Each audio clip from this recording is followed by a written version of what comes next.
សង្ស័យចោះដោះសន្ទូចក្នុងទឹកប្រឡាយក៏បណ្ដាលឲ្យលងស្លាប់យ៉ាងអនុច្ចអធម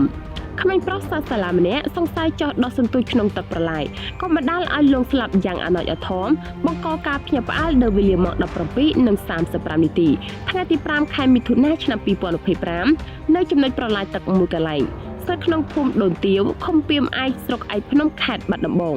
សាកសពក្មេងរងគ្រោះមានឈ្មោះទូចសុកតិតភេទប្រុសអាយុ 8 ឆ្នាំរស់នៅភូមិដូនទាវឃុំពីមឯកស្រុកឯកភ្នំខេត្តបាត់ដំបងដែលនៅមុនពេលកើតហេតុក្មេងរងគ្រោះខាងលើបានចេញពីផ្ទះទៅសាលារៀនហើយក្រោយវិលត្រឡប់មកពីសាលារៀនវិញក៏មិនឃើញមកផ្ទះក៏មានការសង្ស័យឆោឡោនាំគ្នាដើរស្វែងរករហូតប្រទះឃើញសាកសពនៅក្នុងទឹកប្រឡាយតែម្ដងក្រោយពេលការហេតុសមត្ថកិច្ចជំនាញបានចុះទៅពិនិត្យកុសលវិច័យនិងបានសន្និដ្ឋានថាការស្លាប់របស់ក្មេងរងគ្រោះមូលហេតុសង្ស័យចុះទៅដោះសន្ទូចដោយធ្វេសប្រហែសក៏បណ្ដាលឲ្យលងទឹកស្លាប់តែម្ដង